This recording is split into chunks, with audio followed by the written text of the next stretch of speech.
Planet Mobius, a once peaceful and beautiful planet, now scarred by Robotnik's evil. Every zone on Mobius shows the evil mark of its ruler, Dr. Robotnik. Some zones are felt worse than others. Looking deeper into the many zones of Mobius, you will find a familiar sight. Mobiuns working and living in unbearable conditions, some taken as prisoners even though they have done nothing wrong. These prisoners will soon have the honour of working as badniks for the great Dr. Robotnik. Anyone who fails to comply with Robotnik's law is executed on sight, a dire reminder to everyone else not to question their ruler. Indeed, these are very dark times for the residents of Mobius. Robotnik has ruled Mobius now for several years. The younger Mobiuns have grown up under this rule and know nothing else but the misery they have lived in their young lives. Robotnik's own power was challenged recently with the rise of the Brotherhood of Metallix and the betrayal of his own second-in-command, Commander Brutus. But they were both eventually defeated. The Brutus incident in particular was a learning experience for the Doctor. Robotnik learned that sharing his power was a mistake, one he now rectified. He would never share power with another again. Things look dark for Mobius' future. However, there is a spark of hope. Sonic and the Freedom Fighters as well as Knuckles continue their fight against Robotnik's evil rule, giving the people something to hold on to. However, with Robotnik's new, even more ruthless regime now in place, is it possible he can ever be defeated and removed from power? Let's find out as we head to Resistance to Collapse, the Fall of Dr. Robotnik.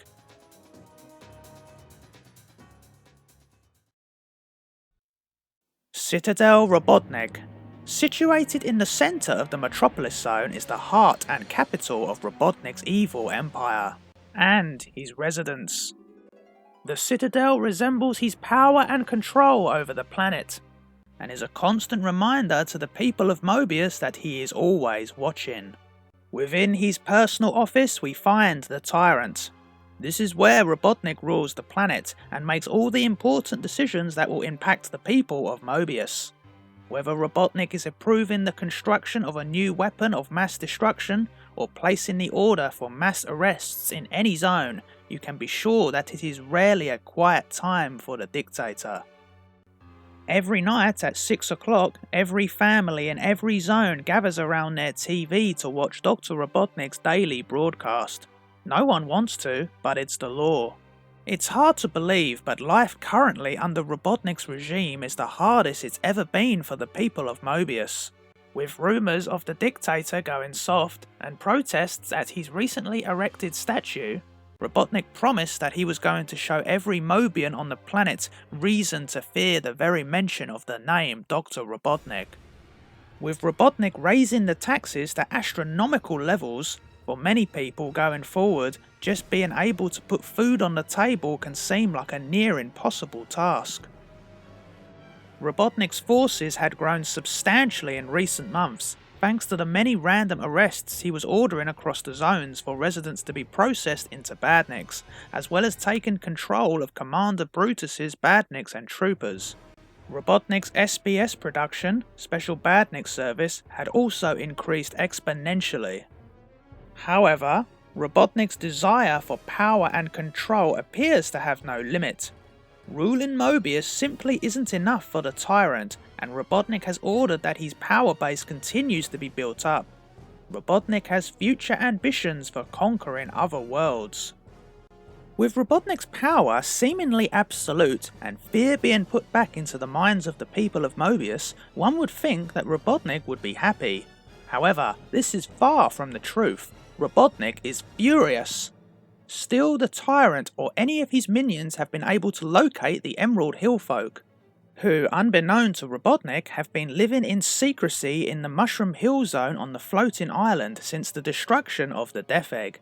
And to top it off, Sonic and the Freedom Fighters continue to resist him, causing the Doctor nothing but headaches and setbacks. His minions will have to be punished for these failures. Grimer tries to calm his master down and goes on to explain that it's only a matter of time before Sonic and the others are captured and the Emerald Hill folk are located. Then think of all the ways you'll be able to extract revenge on them. The Emerald Hill folk from the Emerald Hill Zone is Sonic's home zone and was to be the first target of the Death Egg. After Sonic and Knuckles destroyed it, Robotnik wanted revenge on the entire population of the zone. Robotnik has held a personal vendetta against the Emerald Hill folk since then. It's as if he blames them for the destruction of the Death Egg. Wiping them all out now will be his ultimate revenge and justification, and what better way to get back at Sonic? It's become very frustrating and personal for Robotnik. He rules the entire planet, so how is it possible Sonic could hide the entire zone from him? Just thinking of this keeps Robotnik awake at night. Grimer then goes on to confirm that construction is coming along nicely for the new Cybernik that Robotnik recently greenlit. This time he would make sure that the chosen candidate for his new super badnik would be 100% loyal to him. And what of the echidna we salvaged? Robotnik is asking about Dr. Zachary, who was located by a trooper patrol after he fell from the floating island several months ago.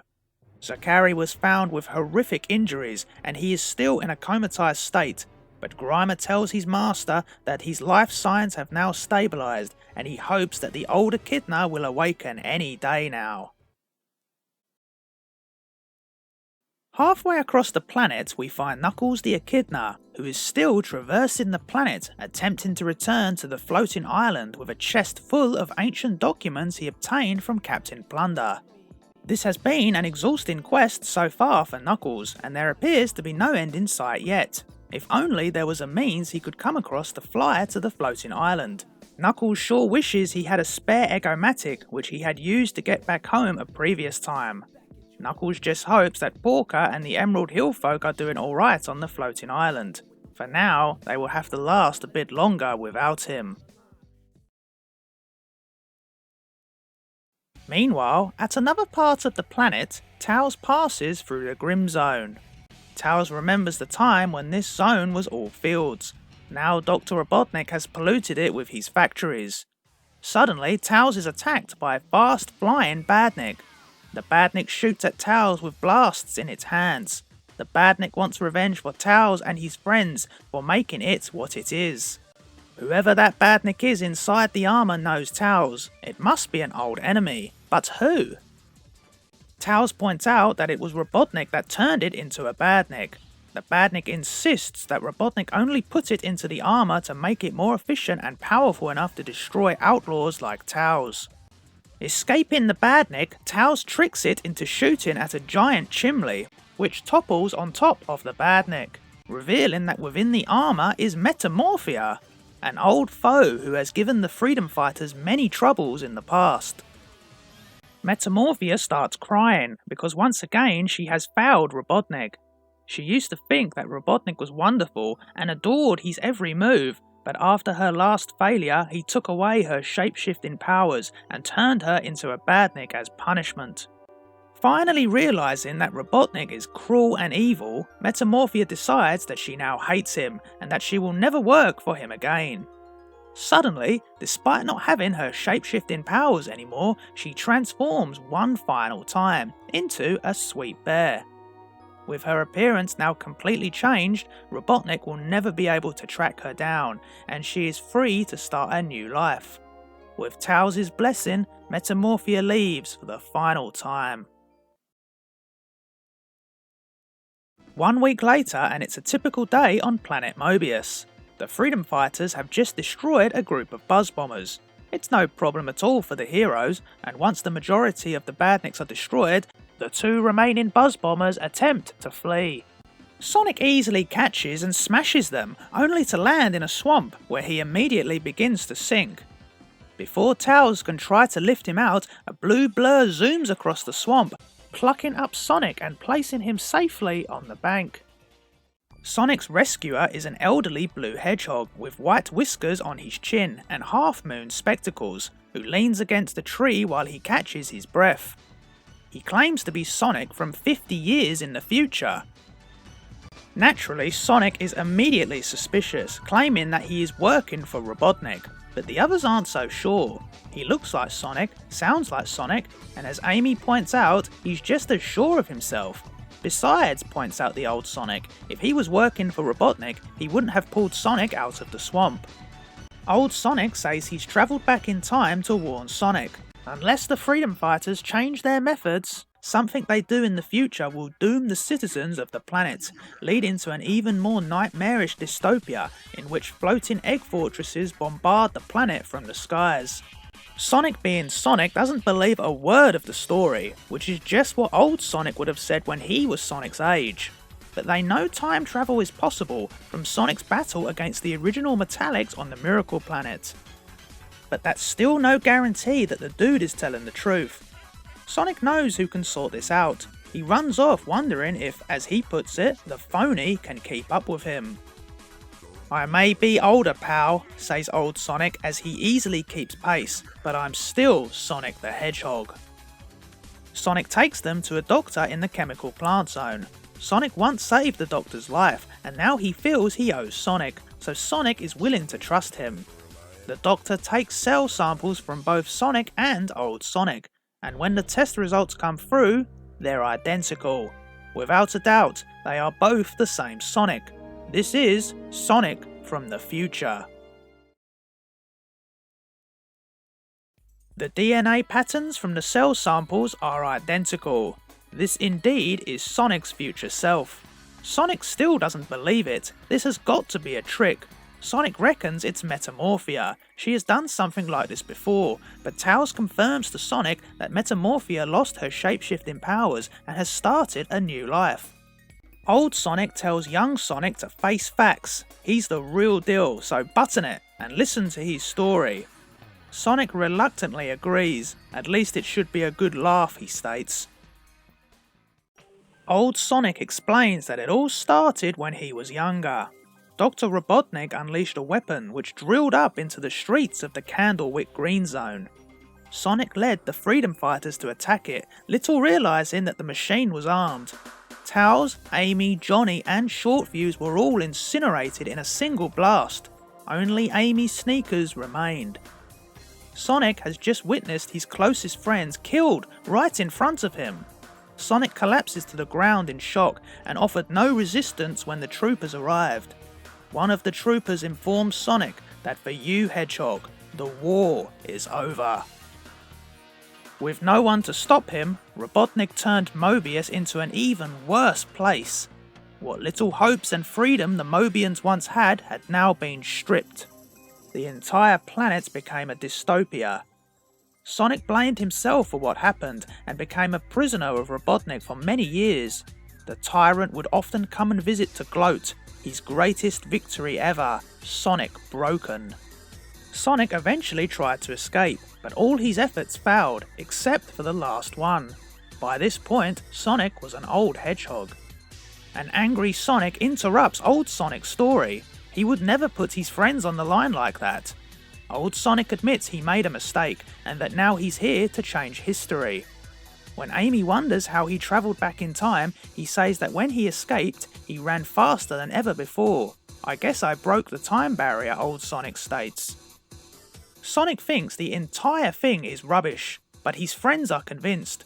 They all agree to join old Sonic in an attempt to destroy the deadly drill weapon before it's completed, but Sonic refuses to go along with it, as he's certain the old guys are fake.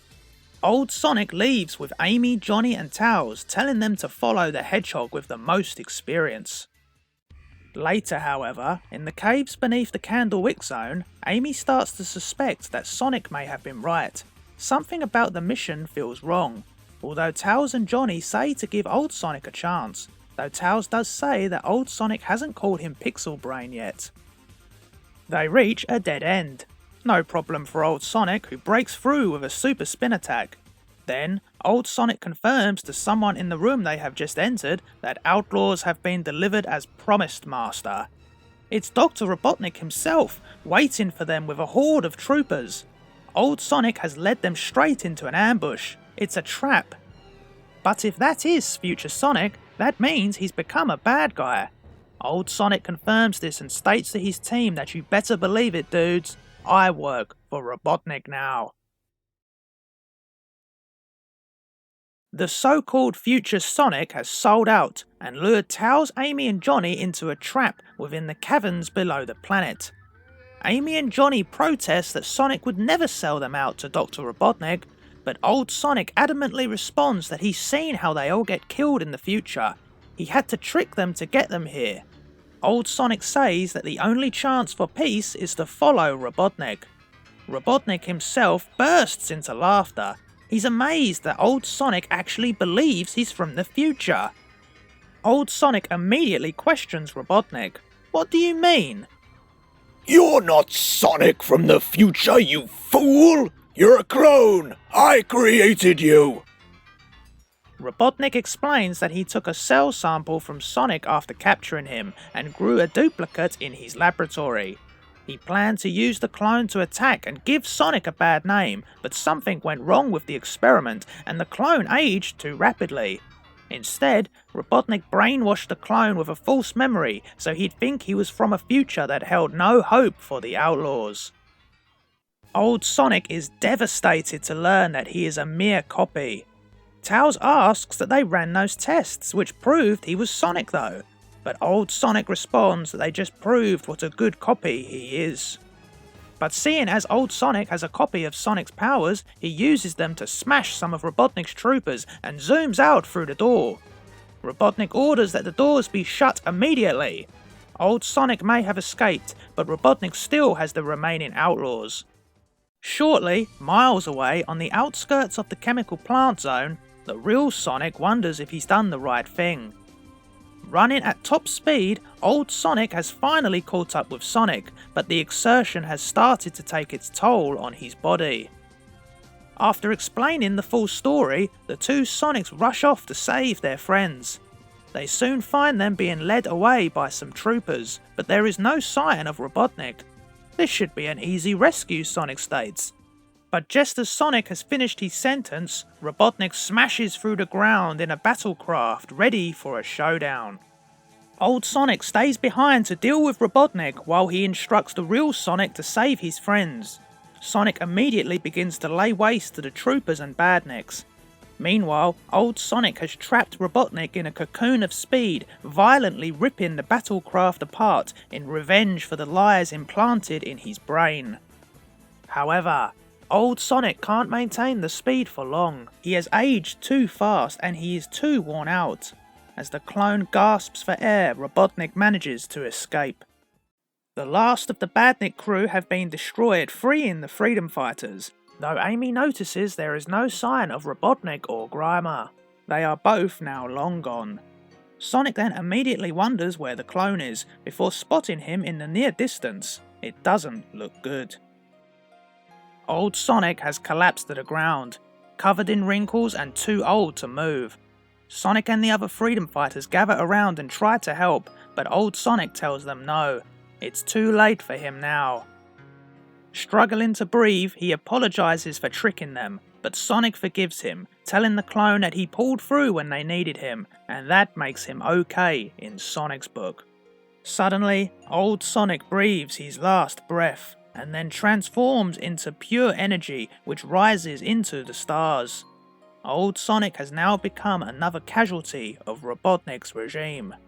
He may have been a fake, but he has given the freedom fighters hope for their real future.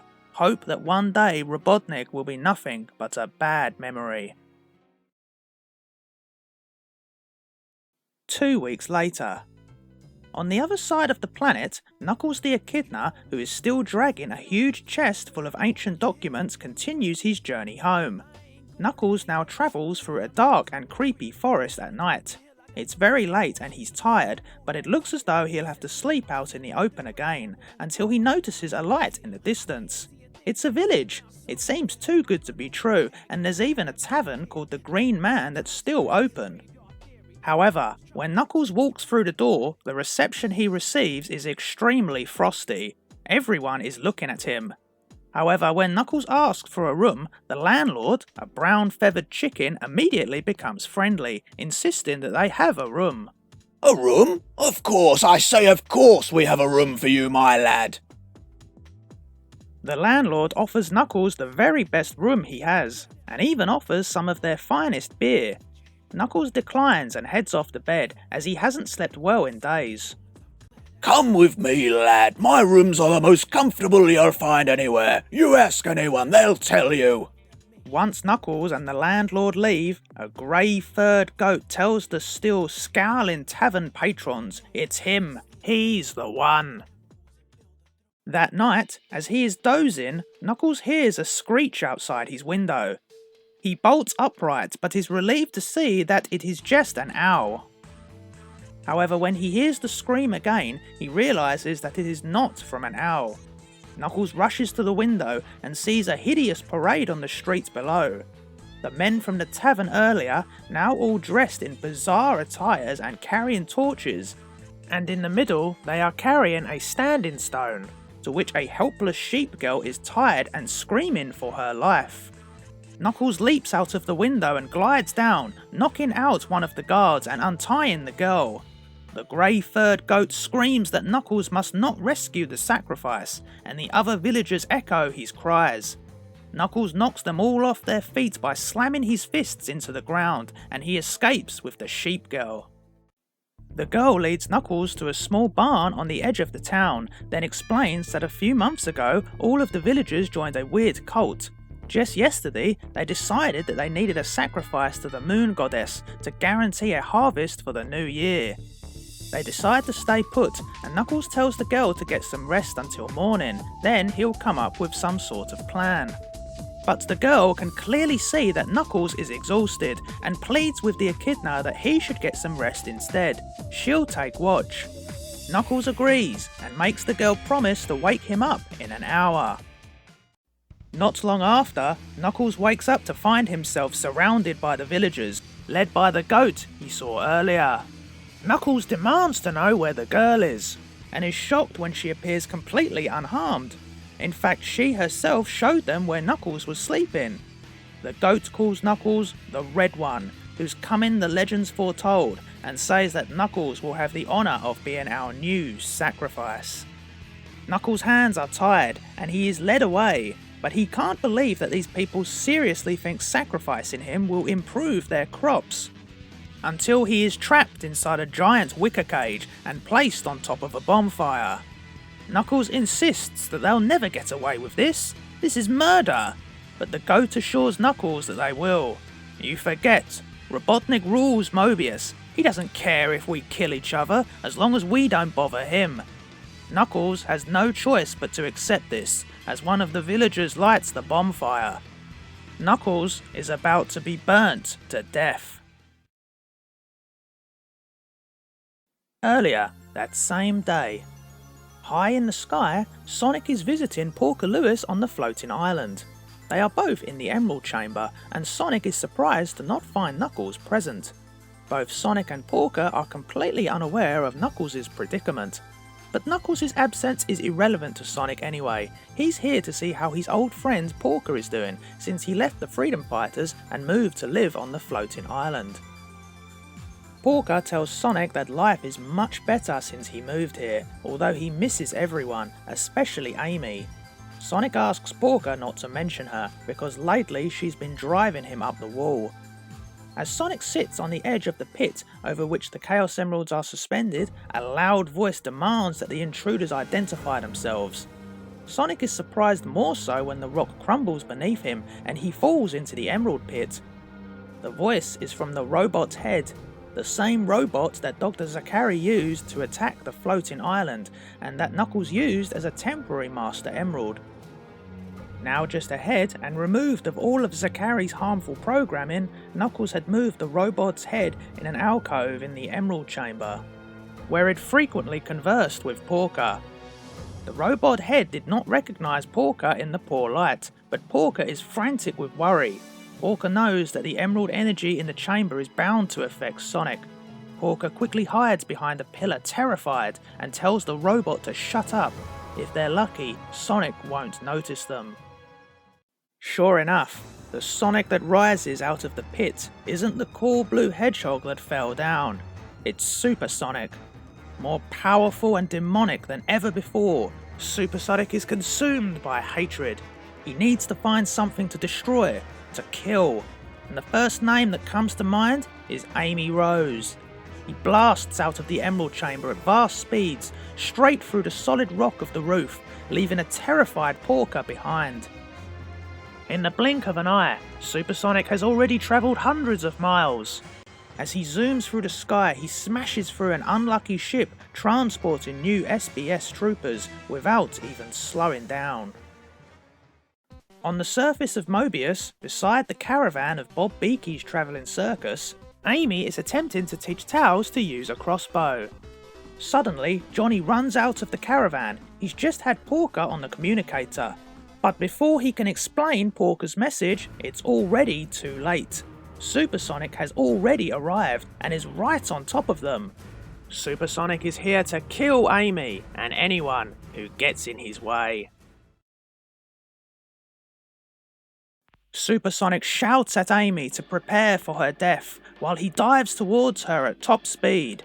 Amy just manages to jump out of the way at the last second while Supersonic crashes headfirst into the circus caravan. The caravan explodes into flames and is now completely destroyed. Supersonic quickly re-emerges unharmed.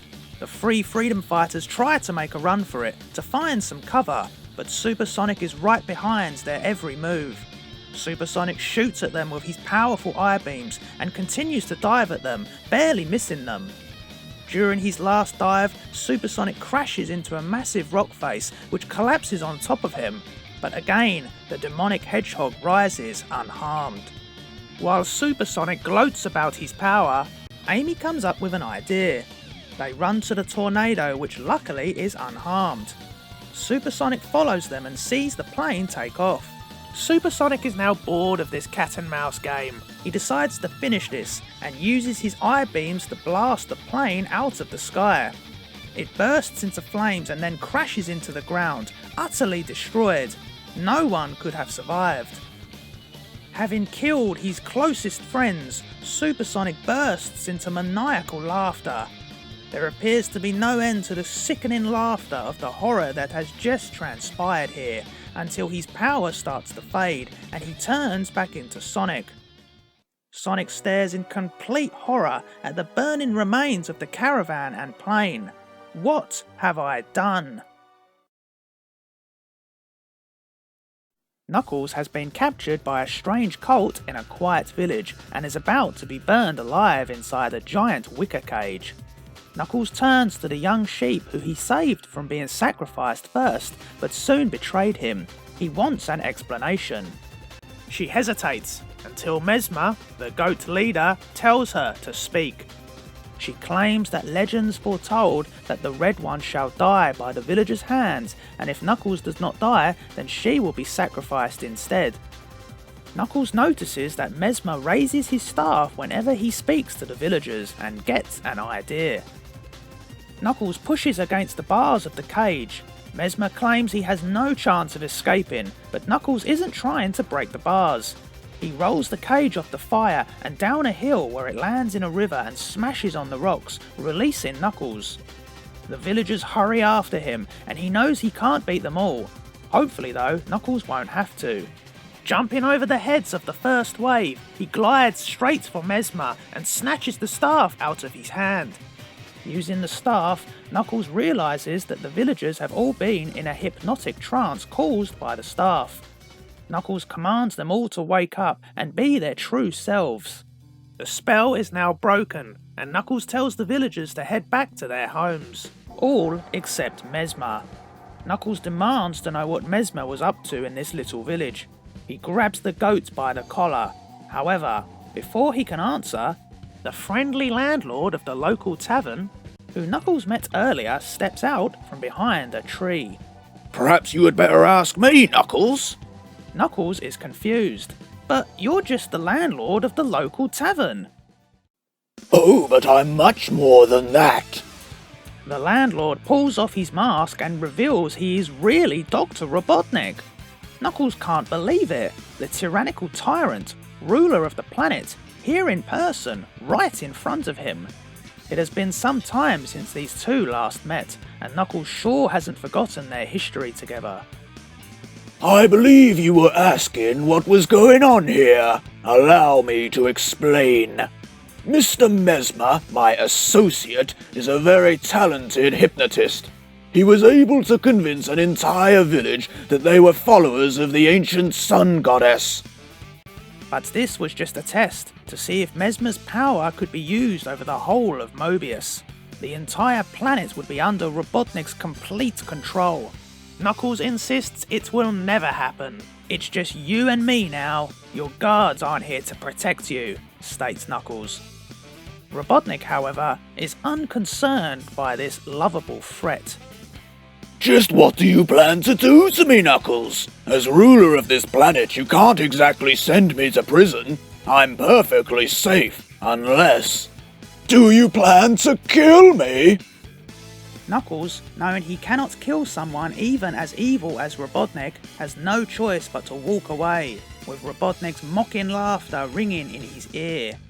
With the experiment now over, Robotnik soon departs back to the Metropolis Zone, while Knuckles continues his journey home, now once again back to dragging his huge chest. 1 week later, in one of the most notorious bars in the Metropolis Zone, a group of lowlifes laugh at how Sonic killed his own gang while he was super. A cloaked figure drinking a cola at the end of the bar suggests that the idea isn't very funny. One of the Mobiuns drinking angrily responds and pulls off the cloak and reveals that the figure is Sonic. Sonic had gone into hiding since the disaster a week ago. Unable to face anyone, he went completely incognito. Sonic doesn't want trouble, but Robotnik still has a reward out on him, and the thugs at the bar intend to collect it. Sonic backs away, saying he can't get upset or stressed, but it's already too late. His fur turns gold, his spines become twisted as he transforms once again into Super Sonic. With absolute ease, he destroys the bar. Meanwhile, nearby, the Freedom Fighters, who are not dead after all, have used the Kinterbor computer, who is still in a laptop, to track down Sonic by following the trail of emerald power he's absorbed. To their horror, they see Super Sonic burst out of the roof of the bar and then look down directly at them. Super Sonic is interested to know how they escaped the destruction of the tornado. And while Tails and Johnny struggle to take the tarp off the object they're carrying, Amy explains that they used the Kinterbor computer to fly the plane by remote control. They were never actually on board. Amy tries to plead to Sonic that they want to help him get back to normal, but Super Sonic calls them fools. Why would he want to go back into being the blue weakling, he states, for he is now the most powerful being on planet Mobius. Super Sonic dive bombs at Amy, who just in time jumped out of the way, just as Tails pulls off the tarp to what they'd been carrying, revealing the gang's star post. Suddenly, an energy beam shoots out of the star post towards Super Sonic, dragging him back towards the post. He zooms around at such ferocious speeds, trying to break free, but the Kinterbor computer increases the power and Super Sonic is sucked straight into the star post. Moments later, Sonic, now he's original blue and slightly smoking, drops out of the star post and is caught by Tails. Kinterbor was able to use the star post's energy to remove all of the emerald radiation from Sonic.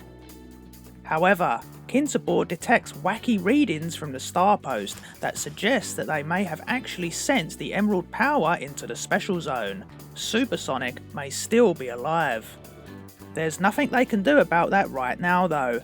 Crowds have started to gather, and Sonic is in no shape to fight off a trooper ambush. The Freedom Fighters make a quiet exit. For Sonic, this has all been a total nightmare. His friends risked their lives to help him. He thanks them all and states he owes them.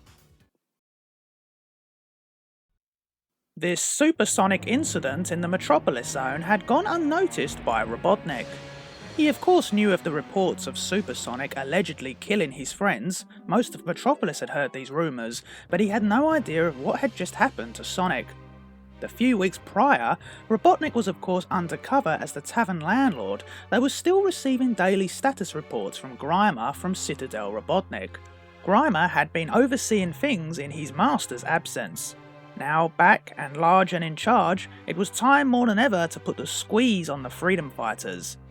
There had been little reports of protests again since the previous ones, but this wasn't reassurance enough for Robotnik. The people needed to be continually punished as Robotnik powers on with his ruthless regime. Robotnik began overseeing production of new massive badnik and trooper processing plants, which he of course plans to have built in green zones, completely destroying the environments and any creatures that may live there. This was all an attempt to continue strengthening his power base with future plans in mind. Robotnik also greenlit development funding into new trooper technology. A new generation of troopers to replace the old ones. These would be planned to be much stronger than the previous models, dubbed Ultimate Killing Machines. To compensate for the extra power they would need, Robotnik wanted these troopers to be powered partly by an organic battery, similar to badniks. Grimer desperately tried to avoid any discussion or reports on the whereabouts of the Emerald Hill folk. This would only enrage the dictator. Instead, he happily confirmed that his new Cybernik was almost finished construction, but they still needed an organic battery. Robotnik had a potential candidate in mind, but the candidate mentioned still needed to prove his loyalty to him first. A few days later, Sonic arrives by means of the Omni Viewer in the headquarters of the Chaotix crew in the Special Zone. Sonic has dire news. He explains the whole situation to Vector and the others in regards to what happened recently with Supersonic and that he could be here right now in the Special Zone. The entire zone could be in danger. Chaotix, however, are not that bothered. They're certain they can handle this Supersonic if he shows up. Sonic is outraged at their moronic attitude, but Vector points out that they're quite busy at the moment, but he'll go check Sonic's story out, and asks the Omni Viewer to take them all down to New Tech City on planet Meridian. Sonic is confused that there is a whole planet in the Special Zone, until Charmy explains that the Special Zone is an entire universe. They have suns, moons, planets and everything. I guess you've only seen the weird bits, Charmy claims. Once they arrive in New Tech City, they are all immediately engulfed in a massive fight in the streets. Sonic doesn't understand what's going on here, or what this fight is even about. This all seems ridiculous to him. The police show up a moment later, and everyone runs away, heroes and villains alike. Sonic wonders why, and Vector admits that Chaotix have a little misunderstanding with the police. While the others dive into the Omni Viewer and escape, Sonic is pulled by a cop and arrested. But frankly, after how this day has gone so far, he's beyond caring. During a trip to the Special Zone to hunt down Supersonic, Sonic has been arrested and locked in a prison cell. The officer in charge, Lieutenant Furor, questions Sonic on his association with the Chaotix crew, who are wanted by the police also. Sonic tries to explain his true purpose in New Tech City and the danger that Supersonic possesses to the whole world. The interrogation is then interrupted by another police officer, who says that someone has put up Sonic's bow. Furor recognises him as Lord Sidewinder. Furor states he ought to arrest him too, but Sidewinder calmly points out that no evidence ever linked him to that nuclear bomb. Sonic then leaves the police station with Sidewinder, with Furor calling after him not to leave town. Meanwhile, in Chaotix satellite headquarters, the crew discusses Sonic's imprisonment. SBO insists that they should have told Sonic they were wanted. Vector says that their immediate priority is rescuing Sonic. Unfortunately, the Omni Viewer is unable to help. The police use an energy barrier around their stations, and Omni can't get through. On the outskirts of New Tech City stands the family residence of Lord Sidewinder. Sidewinder has brought Sonic to his residence, where he introduces the Hedgehog to his associates, Lightmare, Mr. Fry and Biohazard. Sonic is deeply suspicious and demands to know what's going on. Sidewinder tells the impatient hedgehog to look behind him then. It's Super Sonic! For the first time ever, Sonic and Super Sonic meet each other. So we meet at last, Super Sonic states. Sidewinder reveals the true reason he bowed out Sonic. Super Sonic had promised to join Sidewinder's group and help him take over Planet Meridian if Sidewinder brought him Sonic. Sonic insists that Sidewinder can't trust this creature. He is only bent on destruction. Super Sonic cheerfully agrees, and then immediately blows up Sidewinder's entire estate in an instant. When the smoke clears, everyone seems okay. Super Sonic explains he protected them all in an energy field because he wanted the pleasure of killing them each personally. Sidewinder's minions immediately try to restrain Super Sonic, but are all easily defeated. Mr. Fryer, who has now transformed thanks to his potion, is blasted by Super Sonic's eye beams, and Biohazard is thrown aside like a ragdoll. Even Sonic is no match. His super spin attacks are like tickles to Super Sonic. Super Sonic knocks Sonic off his feet with an eye beam, and he's only just getting warmed up. Super Sonic was part of Sonic for years. Sonic turned into him in his worst moments, but now Super Sonic exists as a separate entity, and now he plans to destroy, starting with Sonic. Sonic and Super Sonic have finally met. Super Sonic says he intends to kill Sonic to prevent the two of them from ever being re-merged again. Before he can do this, however, Chaotix arrive in the Omni Viewer. Lord Sidewinder immediately orders his gang to attack the Chaotix crew, as this is too good of an opportunity to destroy them, he states. While Chaotix now engage in an all-out fight among Sidewinder's minions, the battle rages on between Sonic and Super Sonic. Sonic uses his super speed to avoid Super Sonic's devastating eye beams, but he cannot dodge forever, and one mistake and he'll be doomed. While avoiding Super Sonic's attacks, Sonic tells Omni he has an idea. As the fight continues, Sonic and Omni get into position, and Sonic puts his plan into action. Sonic hits Super Sonic with a super spin attack at his full strength. The spin attack is so strong that both Sonic and Super Sonic are knocked into Omni's energy field. Sonic quickly pulls himself out and tells Omni to teleport Super Sonic to a far-off dimension.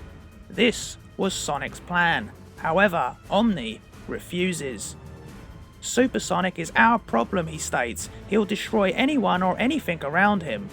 Super Sonic begins to make his exit out of Omni. But suddenly, Omni falls silent. Within the energy field, Super Sonic has stopped moving as if he is frozen in time. Sidewinder's gang managed to escape while this was going on. Chaotix and Sonic return with the immobile Omni Viewer back to their secret headquarters. Vector explains that Omni can control time as well as space. Omni managed to trap Super Sonic inside himself by stopping time itself, effectively turning himself into the perfect prison, but a prison that traps Omni just as much as it does Super Sonic. They all owe the Omni Viewer a great deal for this sacrifice. A week later, the ditzy Charmy is still trying to understand what's happened to the Omni Viewer when he notices that Super Sonic's hands have changed position. He wonders whether he should tell Vector, but decides not to. After all, he'll only shout at him again. It probably doesn't matter anyway, Charmy mutters to himself. 2 weeks later. On Planet Meridian in the Special Zone, Sonic sits on a rooftop above New Tech City. Sonic is troubled as he now finds himself trapped in the Special Zone without any ways of getting back to Mobius. With the Omni Viewer out of commission and no star posts to use, he doesn't know any other way to travel between dimensions. He can't even contact his friends. He can only hope that Tails and the gang are doing okay without him, and that Robotnik won't notice he's gone. Suddenly, Sonic hears someone screaming and runs down the side of the building. Sonic finds a red-haired girl at gunpoint by a man in a trench coat. He fires, but to her great surprise, she is unhurt. Sonic snatched the bullet out of thin air. The robber, angered by Sonic's appearance, throws off his trench coat to reveal himself as Mr. Shifter, the deadly shapeshifter made of radioactive meta-clay from the Black Zone. The two engage in battle, and Sonic is surprised by how tough this Mr. Shifter is. Sonic eventually is able to grab Shifter's wrist and vibrates his body at Sonic speed. The vibrations have stretched Shifter's body long and thin. Shifter is horrified as Sonic ties his body to a lamppost, grabs his head and stretches him all across the street. Sonic is impressed at how far he stretched. With the villain defeated, Sonic realises that the girl he saved has disappeared. She couldn't even be bothered to thank him. At that instant, in Citadel Robotnik in the Metropolis Zone, the red-haired girl that Sonic rescued arrives by teleporter. Robotnik himself greets her. So, Agent X-19, you have finally returned. Well, my spy, what news do you bring me from the Special Zone? She says that Robotnik's suspicions were correct. The Special Zone's forces are too powerful for an invasion right now. At least until Robotnik has consolidated his power base on Mobius. Then, an invasion would be for certain a success. But she does have something of interest to report. Agent X-19 tells Robotnik that he'll never believe who she bumped into while she was in New Tech City. On Mobius, the Freedom Fighters, who have now moved into Techno's secret underground laboratory since Supersonic destroyed their caravan, still have absolutely no idea of what has happened to Sonic or Supersonic. Tails expresses concern, but Amy is confident that Sonic is alright, and that one day soon he'll return. They just have to be a bit more patient and hold the fort until then. The next day in Citadel Robotnik, we find a very familiar sight.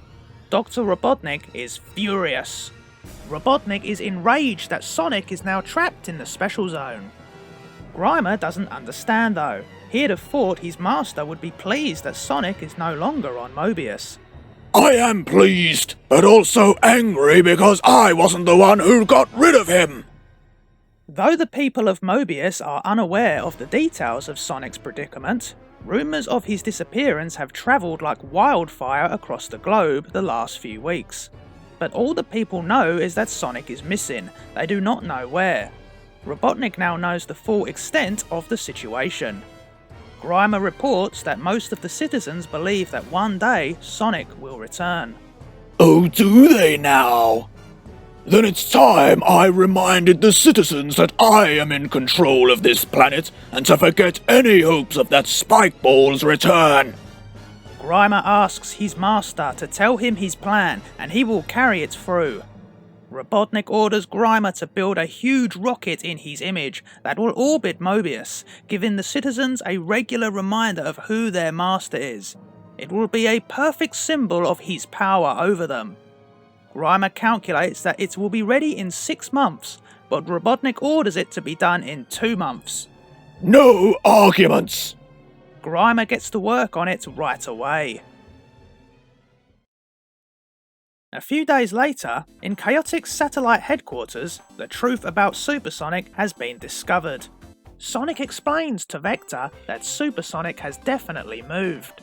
When Sonic last looked at him, Supersonic was in a slightly different position.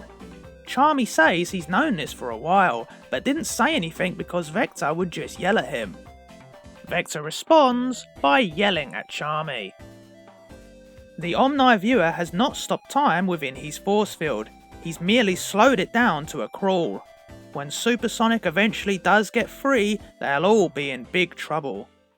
However, they don't get to ponder this further, because Mighty finds a small chest in the middle of the floor. Chaotix gather around and open it, and are immediately caught in a cloud of green smoke, and forced to live out their worst nightmares. The chest is Lightmare's box of nightmares. Lord Sidewinder and his gang climb out of the box. They have used a shrinking device supplied by Nack the Weasel in order to hide and lay an ambush for Chaotix. Sidewinder approaches the trapped Supersonic, whom he identifies as probably the most powerful creature in the universe. Sidewinder wants to make Supersonic his slave, but Sonic, who wasn't affected by the box of nightmares, says he's crazy. He'll kill you, Sidewinder, and then probably destroy the whole planet. The villains attack. Sonic takes out Nightmare first. Biohazard then sneaks up behind him and vomits green toxic waste at Sonic, who dodges out of the way. However, the toxic waste instead goes all over Sidewinder. The toxic waste is lethal in its potency, but Biohazard has an antidote back at their hideout. Sonic tells them to lose yourselves and beat it before he changes his mind. They shrink themselves down and climb back in the box of nightmares, which vanishes in a puff of green smoke.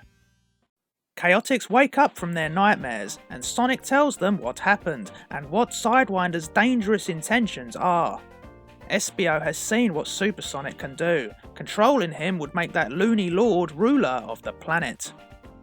And what's more, Sonic overheard Sidewinder mention another character. Name of Nack the Weasel. 2 weeks later, in the communications room of the Chaotix crew's satellite headquarters, Sonic has finally managed to contact the freedom fighters in a Metropolis City safe house on Mobius. Everyone is over the moon to see him and floods him with questions. "Where are you?" Amy asks. "Did you defeat Supersonic?" asks Tails. Sonic relates to them how Supersonic is trapped in the Omni Viewer's energy field, where time was slowed to a crawl. He explains that Supersonic will eventually escape, and Sonic intends to stay in the Special Zone for as long as Supersonic is still a threat. Sonic and Chaotix have come up with a plan now though. But Sonic's gotta go. Sonic tells his friends to save the contact details he's used, and he'll call again soon.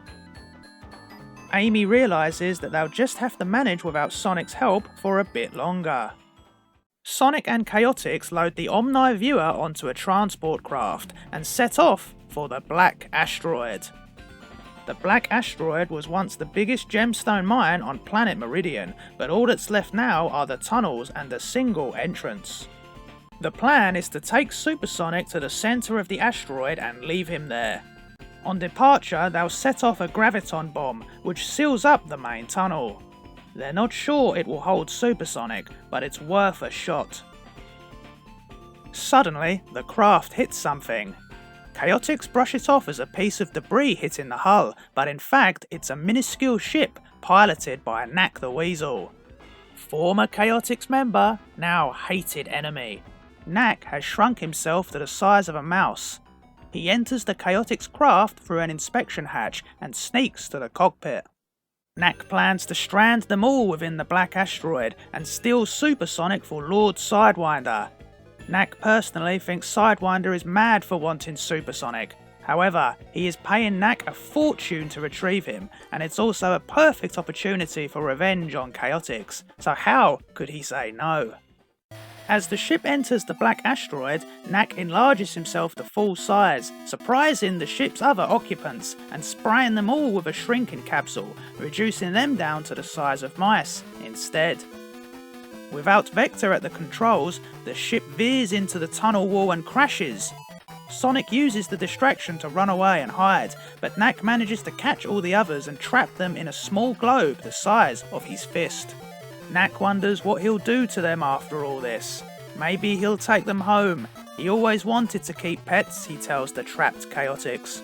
Nack then realises he missed Sonic, then starts looking for him. Sonic knows there must be a way to stop him, but at this size, what can he do? On a mission to seal Supersonic in the centre of the Black Asteroid, Sonic and Chaotix have been ambushed by Nack the Weasel. Nack tries searching for the tiny hedgehog, but stops when he realises that the way he is now, Sonic can't stop him, and Sonic knows he's right. Just what can he do at this size? Nack makes his way over to retrieve Supersonic. His mission has been a success. It's time for him to get out of here. Sonic decides he has to act quickly. It's now or never, so he super spin attacks Nack in the face. It doesn't affect Nack much, so Sonic spin attacks him again at full power, right on the nose, knocking his cowboy hat right off where Nack keeps his shrinking devices. A furious Nack shouts that he plans to squash Sonic like an insect. Sonic grabs one of the capsules on Nack's hat and douses Nack with it. Nack starts to shrink to Sonic's size. "Now we'll see how tough you are," Sonic tells him. Nack begins pleading to Sonic that he wasn't really going to hurt him, but something is wrong. Nack continues to shrink. Sonic has exposed Nack to the shrinking ray for too long. Nack panics and shouts for Sonic to grab the green capsule quickly, but Nack is so small now that Sonic can't hear him anymore. Nack continues to shrink until he vanishes away to nothing. It's too late now. Nack is gone. Fortunately, Vector knows how to operate Nack's capsules, and Sonic and Chaotix are soon restored to full size. Their ship wasn't too badly damaged in the crash, so with Nack now dealt with, it's time to do what they came here to do. They reach the centre of the black asteroid and place Supersonic here. They all pause for a moment's silence, as they're not only trapping Supersonic, but also their good friend the Omni Viewer. It could take years for Supersonic to get out, and maybe the Omni Viewer knows what's going on, so when Supersonic escapes, he'll be able to teleport to safety. That's supposing Supersonic gives him the chance. Either way, Supersonic should hopefully be trapped forever inside the black asteroid. They fly away and use the graviton bomb to collapse the only entrance to the asteroid, burying both Supersonic and the Omni Viewer under thousands of tons of rubble. And with Nack no longer around to report, Sidewinder will have no idea where Supersonic is. They can only hope that it'll hold Supersonic, because if it doesn't, he'll be more angry than ever before, and the entire Special Zone will be in danger. A few weeks later, and back on planet Mobius, life is harder than ever for the Freedom Fighters, since Sonic became trapped in the Special Zone. However, Amy, Tails and Johnny continue the struggle against Dr. Robotnik's evil. The Freedom Fighters find themselves in battle against a horde of badniks, however their current predicament doesn't seem to be going very well. Tails is knocked out of the sky by a bat's brain, and then Amy is whisked off by a Valkyrie. She is soon out of range of Johnny's javelin throw, and Tails can't fly after his fall. Johnny fears they're just not strong enough without Sonic, as the remaining badniks close in for the kill. In the air, the Valkyrie carrying Amy is blasted out of the sky. Amy falls only to be caught by Shortfuse the Cybernik. He takes her back to Tails and Johnny, and together the four of them make quick work of the other badniks. After the dust clears, Amy explains the situation regarding Sonic's disappearance to Shortfuse and asks him to join them. They need his type of power while Sonic isn't around. Shortfuse initially declines. He prefers being a loner and states that Sonic will return one day. But Tails and Johnny express that Robotnik is not going to give them any breaks while Sonic's away. If anything, Robotnik's going to take full advantage of his absence and really come down hard on them. And this is exactly what Robotnik was planning. Shortfuse changes his mind. The gang are right. He decides that sticking together is the best course going forward and joins up with the Freedom Fighters. Whatever it takes to bring Robotnik down. 1 week later. In the Special Zone, Sonic is adjusting to the customs of this crazy world, and that no one knows who he is, which he still finds quite jarring. He's used to being treated as the big hero wherever he goes. Sonic has now set himself up an apartment in the heart of New Tech City after becoming sick of living with Chaotix. In his apartment, Sonic has also set up a permanent video link communication between himself and his friends back on Mobius, so he can always keep contact with them. Sonic is currently on a video call with Tails. Sonic informs his best buddy that he still has not found any way of escaping the Special Zone. Sonic asks how they are all coping. Tails replies that the gang is managing to cope without Sonic now that the Cybernik has joined the team, and Sonic then teases Tails about not missing him at all. Tails didn't mean that of course, but Sonic is quick to inform his buddy that he was just joking. Suddenly, a loud crashing noise is heard from outside Sonic's apartment. Looks like something else crazy is happening in this weird dimension. Stuff like this seems to be the norm here. Just another reason why Sonic doesn't like the Special Zone. And with that, Sonic cuts his call with Tao short. He'll be sure to call again soon. It's now been exactly 2 months since Dr. Robotnik ordered construction of his rocket, shaped in his image to orbit Mobius. The rocket is now ready to launch. At the launch site, Robotnik watches with binoculars. Grimer tries to explain to his master that they may need further tests, but Robotnik refuses and rushes the final testing and begins the countdown. We have liftoff. However, immediately after launch, the rocket encounters problems. It's not flying properly! What's wrong with it? The rocket then nosedives to the ground and crashes, completely destroying it. Robotnik believes it was sabotage. That fox or the echidna must have damaged it! Robotnik orders a full investigation and report to be completed by the following morning. The following morning, Grimer presents his report. No outlaws were anywhere near the launch site. The problem was in cheap materials and no testing. The rocket itself was faulty. But Robotnik insists that the official news broadcast tonight will say it was sabotage. Understand? The official word must be that Robotnik never makes mistakes. Sometimes that means telling lies, but this was nothing new for Robotnik. The next week, nighttime in the Metropolis Zone. The Metropolis Zone contains a city of residents living in fear of their ruler, Dr. Robotnik. For many, that fear makes them loyal to the tyrant. However, there are those who are not so loyal, perhaps. Johnny meets a rat informant, and after receiving a cash handout from Johnny, the rat tells him that Robotnik has created a new secret weapon, and that a platoon of troopers will be escorting it through the Gumtree Zone in 2 days' time. Once Johnny has left, the rat is joined by another figure, Robotnik himself. Well done, my friend. Your loyalty will be rewarded. 2 days later, the freedom fighters visit the Gumtree Zone. They spot the platoon of troopers, and Shortfuse immediately charges into attack, much to Amy's dismay, who was hoping to orchestrate a plan of attack.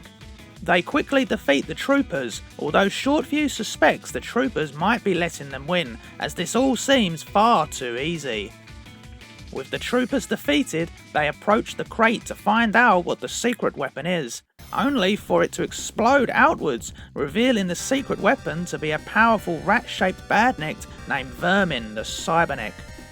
Robotnik has finally finished construction of his brand new Cybernik and chosen the perfect candidate to power it, one that is this time 100% loyal to him.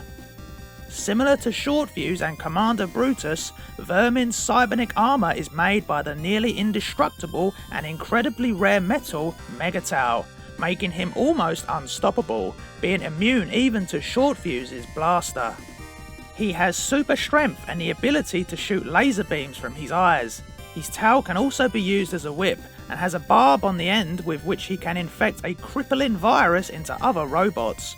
The tail can also be used to absorb electrical energy, increasing his power even more so than it already is.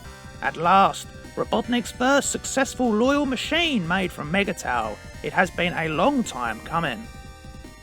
Johnny instantly recognises Vermin's voice as the rat who sold him the information 2 days ago. Shortfuse tries to convince Vermin that he can resist Robotnik's brainwashing, only to be hit with a powerful punch. Vermin wanted to be a Cybernik. He's stronger than Shortfuse, and that makes him unbeatable.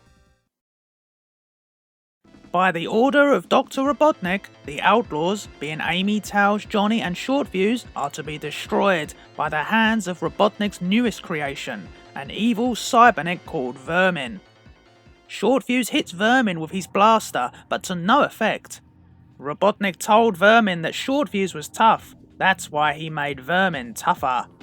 Vermin retaliates with eye blasts from his eyes, which hurts Shortfuse. Tau swoops at Vermin with a flying attack, only to be knocked out of the air by Vermin's Tau.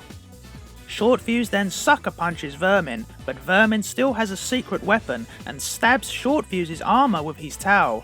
Shortfuse screams and falls to the ground. Vermin has infected a computer virus into his systems, paralysing Shortfuse's armour.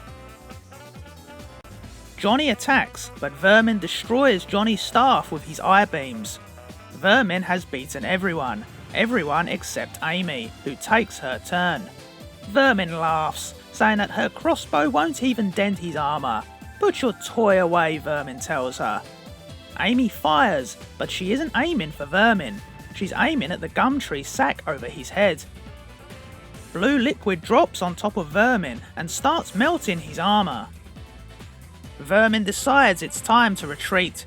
He'll return to Robotnik for repairs, but warns the heroes he'll be back. It was lucky that Amy remembered that the gumtree fruit contains an acid gum that is corrosive to metals. Shortfuse still needs help, and tells the others to take him back to Techno's secret workshop under the Emerald Hill Zone. She'll know what to do. Later that day, Techno helps Shortfuse by draining the virus from his system, but it's going to take a few days. Shortfuse vows that the next time Vermin attacks, he'll be ready. As we reach the end of the year, Sonic spent his first Christmas in the Special Zone, while back on Mobius, under the Emerald Hill Zone, a place long since deserted, Techno throws a small party for her friends to try to raise their spirits during what seems like never-ending dark times. Even during the festive period, Robotnik doesn't hold up his fierce stranglehold across the people of Mobius. On the floating island, the Emerald Hill folk continue their day-to-day lives, completely unaware of what's happening on the planets below. Many wonder whether the next year will be any different. Porker Lewis is still puzzled why Knuckles hasn't returned yet. It feels like it's been forever since he left with Captain Plunder. He just hopes his friend is okay. After also learning of Sonic's situation in the Special Zone from Amy, everything just seems so worrying right now. Still, Porker will do what he can maintaining the Emerald Chamber while the Echidna Guardian is away, hoping for his return soon. We enter the new year, but it's nothing worth celebrating for. Robotnik has set it upon himself to bring his regime to even more crippling measures to the people of Mobius. Higher taxes, more badniks, more troopers. The cost of living was becoming harder and harder each day, but Robotnik didn't care about the needs of the people. He was still furious that he was suffering setbacks from the freedom fighters, even without that wretched hedgehog present. Robotnik's power base continues development. His plans was to invade the Special Zone sometime later this year. Construction was also almost finished on the new Trooper model. He'd like to see resistance against an army of these powerhouses. Vermin had now also been repaired, and was put in charge of an operation at the Chemical Plant Zone, creating Toxo Cubes. This would be the year of Robotnik, he pondered to himself. 3 months later. As Sonic continues his life in the Special Zone, helping out in whatever way he can, whether it be aiding Chaotix on a mission or stopping a robbery. The Blue Hedgehog hopes more than ever he can find a way out of this crazy dimension, before he ends up as crazy as everyone else here, he puts it. On Mobius, during the many battles between the Freedom Fighters and Robotnik's forces, there was friction forming between Amy and Shortfuse. They were coming to blows often, and Amy is beginning to have doubts about Shortfuse's place on the Freedom Fighters. She trusts him, of course, but his short temper could foul up a mission one day and put them all in danger, or worse. Still, without Sonic being present and down on manpower, they would have to power on. Only the Great Mobian Prairie stands between Knuckles and the Metropolis Zone, where Knuckles hopes to find transport to the floating island, but the prairie is large, especially since Knuckles is dragging a heavy chest full of floating island documents. However, Knuckles' bad luck would continue to follow him, as after narrowly avoiding a stampede in the prairie, the Echidna would be surrounded and accused of causing the stampede itself by a Mobian called Chico. Chico has his coyote companion use an electrified prod to stun Knuckles into unconsciousness. Knuckles is then taken to the nearby Blackwater City, where the sheriff can decide his fate. Knuckles regains consciousness while being suspended beneath Chico's pterodactyl, and he is left to wonder, why do these things always happen to me? A few days later, in a factory in the chemical plant zone, kidnapped workers are forced to slave in harsh conditions under armed guard by troopers. "Work faster, slave! Work until you drop!" a trooper demands to one of the slaves. The Mobian slaves are producing deadly toxo-cubes, dehydrated blocks that can pollute an entire lake when dropped in water. The freedom fighters are present and hiding on a gangplank above.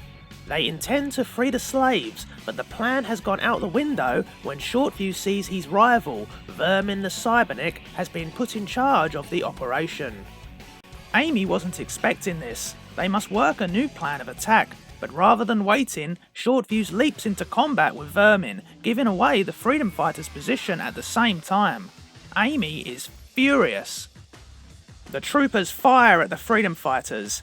Amy and Johnny escape, but Johnny ends up hanging precariously over a boiling vat of acid. Before Tails can save him, he and Amy are grabbed by a trooper. Amy yells to Shortfuse to forget Vermin and rescue Johnny, but he ignores her and instead smashes Vermin into the processing machine, destroying it.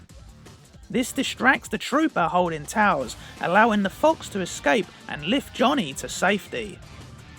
With the machine destroyed, Vermin and the troopers escape by means of a transporter beam. Shortfuse seems pleased that they've won, but Amy is anything but pleased. She is very cross. "Johnny was almost killed, and you should have saved him," she yells at him. Shortfuse argues that the mission is more important, but Amy disagrees. "Our priority is to save lives," she replies. She goes on to tell Shortfuse that ever since he joined them, they've put them in danger by him being selfish. Shortfuse has had enough and decides to quit the team right there. He knows when he's not wanted and flies off, saying he'll fight Robotnik his own way. Amy tells him to go paddle your own canoe then. And with that, Shortfuse has left the freedom fighters, severely weakening the group and ending on bad terms. Elsewhere, after finding himself almost hanged to death, Knuckles was able to prove his innocence and expose the true criminals of Blackwater City with the help of the sheriff. It's time for Knuckles to continue his journey. He is returned his chest by Rooster, a rancher of the Mobian Prairie. Rooster notices that the chest looks heavy. "It is," replies Knuckles. So Rooster gives him something to help him out, one of his green pterodactyls. Finally, Knuckles has transportation to get back home to the floating island. It's been far too long. Riding his new flying mount, Knuckles flies away, framed against the sunrise. A few days later, in Citadel Robotnik, a problem has arisen for the dictator. Protests have started to appear again in various spots across the planet. How is this possible? Robotnik pondered. He has broke these people in mind and spirit, taken away any minute freedom they may have had, and even without Sonic present, there is still resistance. It seems that pushing the people to the brink has made some start to push back. This is completely unacceptable. Robotnik has given these people the choice to live as a slave under his rulership. They should be honoured, he said. But instead, they throw their gratitude back in my face. Perhaps if they are so unhappy being my badniks, I should do them all a favour and put them out of their misery, Robotnik thought to himself. It's time to send the SBS in to clear up these resistance protest groups. However, Just as Robotnik began making orders via a video transmission, Grimer barged into his master's office. "It has finally happened," he tells Robotnik. "Dr. Zachary has awoken." At last! Finally some good news today! Take me to him, Grimer! Robotnik soon arrives at the medical bay in the Citadel. Robotnik and Zachary had much to discuss. Robotnik was very pleased to discover that the old echidna was evil like himself. Zachary was surprised by just how long he had been in a coma. Much has changed since the day he fell from the floating island. Robotnik had saved Zachary's life. He would never have survived the fall if he was not discovered by a trooper patrol. Zachary's injuries were horrific, and the only way Robotnik could save him was integrating him with badnik technology, replacing his destroyed right arm with a laser cannon and the entire right side of his head and face. Zachary was now a cyborg. In return for Robotnik saving his life, Zachary was able to provide Robotnik with important information. Most notable of all, the information that the Emerald Hill folk were hiding out on the floating island. At last! After years of searching, Robotnik has finally been given the news he has waited so long to hear. He could almost cry with happiness. This day was just getting better and better, he thought. Robotnik offered an alliance to Zachary. Imagine the work they could do together. Zachary accepted. They had a similar goal in mind after all. Robotnik wanted revenge on the Emerald Hill folk, and Zachary wanted revenge on Knuckles and to destroy the floating island. Either way, their goal was now on the floating island itself. Robotnik planned to ready his forces for an immediate invasion of the floating island. He wasn't going to wait, but Zachary advised him against it. "The floating island's defences are powerful," he said. Robotnik was reminded by Zachary's words of what happened to the Death Egg. A platoon of ships would be detected immediately. However, if they was to travel in a small craft, they could break through the floating island's defences undetected. Robotnik was concerned though by what they would be able to do without any badniks or troopers. But Zachary told Robotnik to leave that to him. Robotnik trusted Zachary. He had given him all this sensitive information after all, whereas all his minions had failed to deliver. For this trip, only Robotnik and Zachary would be travelling to the floating island. Robotnik, however, did want to bring one thing. Something he'd been saving for an occasion just like this. The perfect way to extract his ultimate revenge on the Emerald Hill folk. The protesters can wait. This was now a much higher priority. And besides, if he eliminates the Emerald Hill folk, it would give fair warning to any other resident who would dare to defy him that a similar punishment would be waiting to happen to them as well. The next day, after loading a small craft with Robotnik's equipment, it was time for Zachary and Robotnik to leave. Robotnik put Grimer in charge of operations while he was going to be away, and threatened his assistant not to mess anything up or there'd be hell to pay. It is time for me to take my leave now. When I return, things are going to be very different. Let all of Mobius beware, my day of revenge has come at last. Evening falls in the Metropolis Zone, and one of the last remaining pieces of Parkland is under threat. A group of protesters have gathered, holding signs that say "Save our trees" and "Hands off Robotnik." Suddenly, Knuckles arrives on his pterodactyl. Knuckles is en route back to the floating island, and this protest happened to be going on in the path he was taking home. Knuckles watches the SBS arrive to deal with the protesters. The troopers are about to attack the peaceful and defenceless citizens until Knuckles leaps in to help. Here Knuckles meets Pajamas, a psychic, and Ebony, a black cat with powerful magic powers. With Ebony's help, both her and Knuckles deal with the SBS. After the battle, Knuckles tells the protesters that they are in serious danger and should leave before even more powerful badniks arrive. But they insist that they have to save the trees. Knuckles wonders what is so special about the trees. Then suddenly, the trees turn to Knuckles, and one of them says to him, "Allow me to answer that question." Knuckles now realises just why it's so important to save these trees in the Metropolis Zone. Knuckles is introduced to the Elder Tree, the eldest living creature on planet Mobius, who speaks on behalf of the planet's ecosystem. The Elder Tree asks the protesters to leave. He does not want them hurt when Robotnik's forces return. At that moment, powerful minions of Robotnik arrive. Knuckles was right. Omen, another Mobian who can use magic, and 2 cyborg gorillas arrive to disperse the protest and arrest Ebony and Pajamas. Omen and Ebony begin a magical duel while Knuckles takes on the gorilla henchman. One of the gorillas fires a missile at Knuckles, who leaps out of the way, but the missile heads straight for the Elder Tree, who is killed in a great explosion, leaving only a charred stump where he once stood. The other trees are outraged and want to make everyone pay, heroes and villains alike. Suddenly, great wooden roots rip up through the ground across the Metropolis Zone, tearing through buildings. It's clear the trees aren't messing around. The ancient trees have used their powers to create a huge forest in the middle of the Metropolis Zone. During the chaos, Omen and the 2 cyborg gorillas manage to ambush Knuckles, Ebony and Pajamas. However, the ancient trees see the conflict as proof that the flesh creatures think of nothing but destruction. They decide to erase them from Mobius altogether. Omen laughs at this notion, but Knuckles respects the tree's powers and believes the threat is genuine. He expresses regret at the destruction that his kind have caused, and points out that some of them have tried to do better.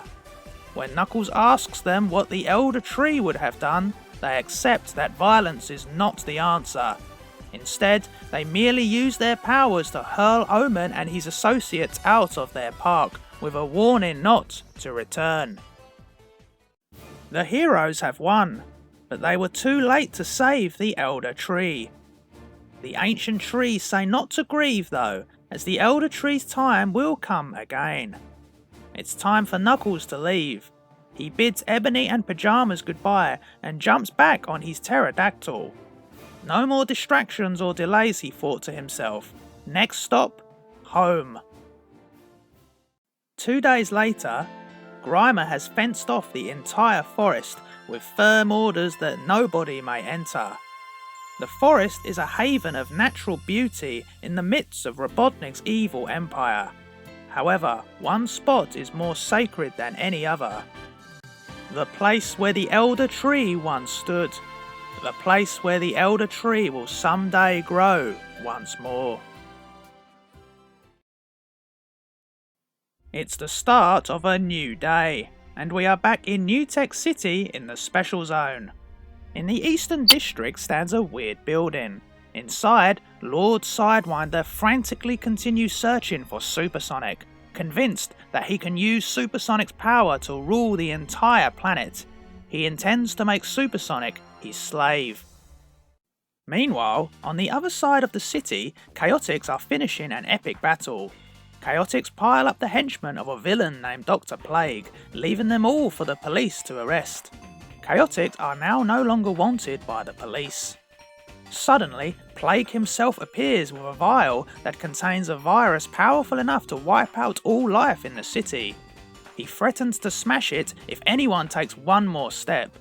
So naturally, Sonic takes one more step forward. Enraged, Plague hurls the vial, and Sonic catches it easily. However, Plague is not beaten yet. He has 8 more vials which he hurls into the air. This is going to be a tough one, and Sonic speeds around the square, collecting the vials into Plague's discarded container. Sonic being Sonic, he cannot resist showing off as he catches the last one, much to Vector's irritation. Suddenly, Chaotix receive an urgent transmission asking for Sonic. It's Porker Lewis back on the floating island. Porker says there is terrible trouble, they need his help, it's... before the transmission is cut off. There's something terribly wrong going on back on Mobius, and Sonic wants to go back home right now. Mighty wants to help, but reminds Sonic that he can't, he's still trapped in the special zone. Then out of nowhere, panic erupts in the streets. Sonic and Chaotix look to the sky and noticed a second sun has appeared. The people of New Tech City are terrified.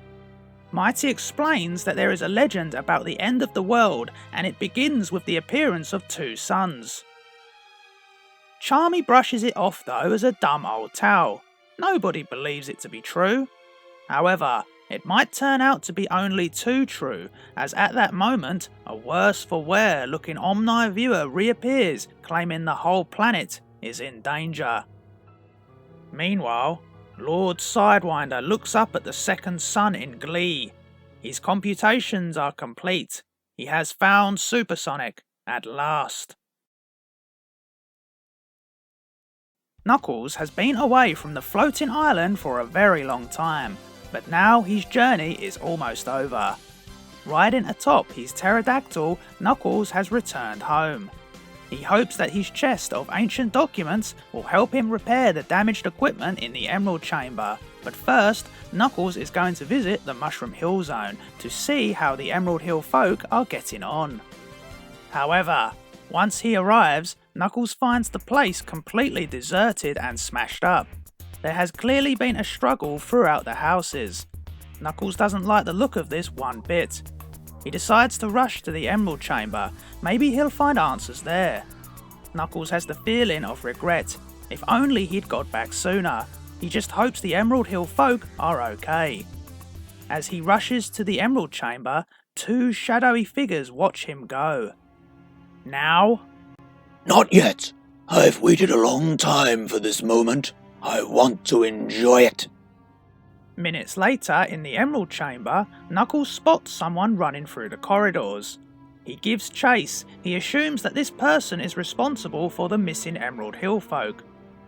Knuckles tackles the figure to the ground, only to find out that it is his friend Porker Lewis, who ran because he believed that Knuckles was one of the people who took the Emerald Hill folk. Porker explains that they came in the night. They didn't stand a chance. They took everyone away. Not one of the Emerald Hill folk escaped. He goes on to explain that he managed to hide in the floating island's tunnel systems and had just managed to contact the special zone when Knuckles turned up. Charmy is on the other end of the line. Porker asks to speak to Sonic. It's very urgent. We are now at the same point in time as the special zone. Porker tries to tell Sonic that there is terrible trouble. It's only for the device to be suddenly destroyed by a laser blast. Porker is knocked unconscious, but Knuckles turns to see who is responsible.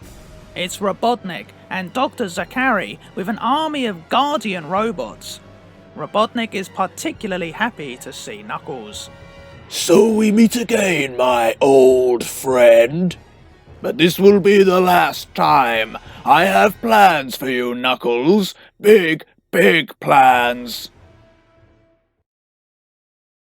A second sun has appeared over New Tech City in the special zone, causing mass panic. To top it off, a worse for wear looking Omni Viewer unexpectedly appears.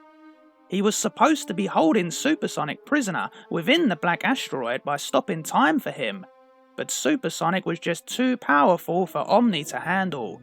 He still slowed time down to a crawl so that it would have taken Supersonic years to escape, but somehow Supersonic worked out what was happening and had no intention of waiting. He wanted revenge. Supersonic realised he was trapped inside the black asteroid. He started building up energy, charging himself into an electron bomb. It will produce a massive explosion. The second sun is actually the black asteroid, heated up to millions of degrees. In a matter of hours, it will explode and Supersonic will be free. Despite the threat to the special zone, Sonic wants to go back to Mobius after receiving the distress call from Porker. Sonic's first responsibility is Mobius, but Omni reveals it is impossible. He has barely enough energy left to keep his systems running, let alone transporting people across dimensions. Suddenly, Lightmare appears. Sonic attacks, wanting to take care of Lightmare quickly, ignoring Lightmare's calls to stop. Lightmare opens his box of nightmares, blinding Sonic and making Mighty believe he is trapped in a cage. However, Espio uses his powers of invisibility to sneak up behind Lightmare and steal the box of nightmares, knocking Lightmare down. However, Lightmare claims that he came to warn them, not to fight them. He explains that Lord Sidewinder has a plan to control Supersonic and rule the Special Zone. But the plan is doomed to fail. The plan will get Sidewinder and his gang killed by Supersonic. But Lightmare cannot simply leave the gang because he is actually a she and is Sidewinder's daughter. After releasing everyone from their nightmares, Sonic agrees to help stop Sidewinder. Lightmare insists that Sidewinder must never know she came to them for help. "Great, as if things weren't complicated enough," said Mighty. Sonic, Mighty, Espio and Charmy leave to stop Sidewinder's insane plan, but Vector stays behind with the Omni Viewer. Omni has a plan. Whatever this plan is, Sonic just hopes it works. He gets the feeling they're going to need all the help they can get. Elsewhere, Lightmare arrives back at Sidewinder's property. Mr. Fry and Biohazard load up a rocket ship before they all board it. Sidewinder brags that soon he will control the most powerful creature in the entire universe. The rocket takes off. Its destination? The Black Asteroid.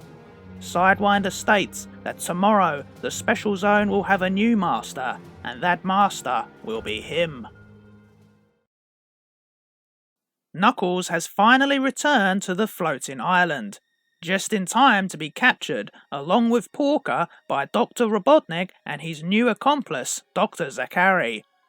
This is the first time Robotnik has been back to the floating island since the Death Egg's launch, and he and Knuckles have much unfinished business. While being escorted, Porker tells Knuckles that it was the Guardian robots who took the Emerald Hill folk.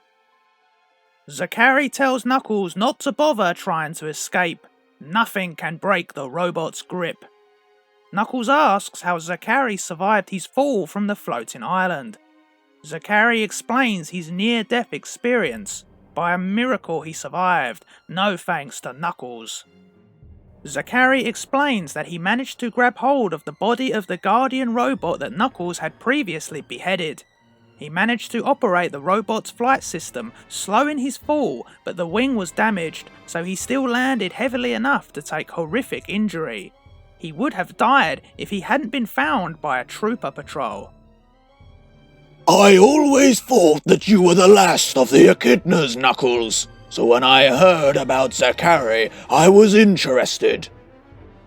Robotnik rebuilt Zachary as a cyborg, and in exchange, Zachary revealed the location of the Emerald Hill folk. Did you think those peasants would be safe from me on the floating island? Knuckles demands to know where the Emerald Hill folk are, and what Robotnik has done to them.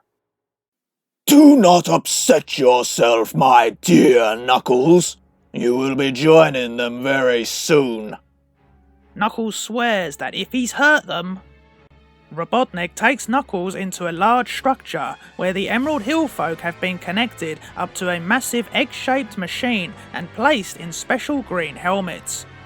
Knuckles calls Robotnik a lunatic. What have you done to them? Meanwhile, none of them have noticed the Omni Viewer who has appeared overhead. Omni doesn't like the look of this one bit. Robotnik explains he is using their minds to power an enormous biological computer that uses living brains instead of microchips. When activated, the Emerald Hill folk will become a permanent part of the most powerful computer ever made. None will survive.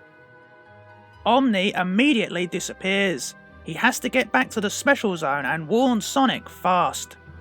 All I have to do is pull this lever, and the Emerald Hill folk are doomed. Meanwhile, in the Metropolis Zone, Grimer broadcasts his dominance over the residents. With Robotnik away on the floating island, he is in full control of Robotnik's forces. Grimer tells the Mobiuns to not expect life to be any easier. The civilians don't seem concerned that a wimp like Grimer is in charge, until his troopers start arresting people left and right.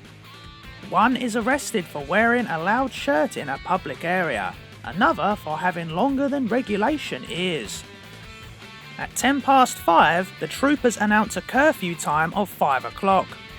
Grimer is rapidly upping brutality across the Metropolis Zone, turning it even more into a police state than what Robotnik has already done. Grimer is doing this in hopes of impressing Robotnik for when he returns. The Freedom Fighters watch from the shadows. They were going to sabotage Citadel Robotnik, but decide it is more important to help the citizens. They leap into action, destroying a handful of troopers, giving hope to the people, but they are soon captured under a net. Tao states that it's times like this that he wished Shortfuse was still with them. Grimer is informed of their capture, which pleases him greatly. The citizens are demoralised. The Freedom Fighters were their last hope. If they can't stop the troopers, then they may as well give up. But one young Mobian in a red hat and blue hoodie tries to convince them to stand up. It's time to not let themselves be pushed around anymore. They are hesitant at first, but realise that the young Mobian is right. Amy and the others have rescued them loads of times, now it's their turn to help them. Within minutes, the crowd are united in resistance against the outnumbered troopers, leading Grimer to sound a retreat. This was huge. This was the first time Mobian civilians have openly attacked Robotnik's troopers since Robotnik's conquest of the planet years ago. They have previously protested against his rule, but never retaliated. The people of Mobius have saved the Freedom Fighters. One of them says that Robotnik has ruled over them for too long. Now the citizens are going to take charge. Spread the word to everyone. It's time to bring freedom for Mobius. Power to the people. However, Grimer isn't going to sit idly by and do nothing. Grimer is about to get tough. The Special Zone's black asteroid glows like a second sun as it's heated from within by the imprisoned supersonic. Soon it will explode. The Doomsday clock is ticking. Sonic, Mighty, Espio and Charmy are desperately searching for Lord Sidewinder and his gang before it's too late. Charmy is unable to pick up the scanner on Sidewinder's ship anymore, which means he must have already landed. Sidewinder has an insane plan to take control of Supersonic. He must be stopped. Meanwhile, back in New Tech City, Vector is at the top secret scientific laboratory known as Equinox. The lab is staffed entirely by crocodiles. They have agreed to help recharge the Omni Viewer back to full power. Preliminary tests are successful, and the Omni Viewer has reappeared from his trip to Mobius. However, he has terrible news from what he saw on the floating island, and he has to tell Sonic fast. The crocodile scientists plug Omni back up again, and say they'll get him back to full power ASAP. At that same time, another Equinox scientist runs over. He's just analysed the reading from the black asteroid. It isn't good. He has discovered that the explosion of the black asteroid will create an electromagnetic pulse. This will have no effect on the people, but it will knock out every computerized system all over the planet and cause total chaos. Hospitals will shut down, the banking system will fail, aeroplanes will plummet to the ground.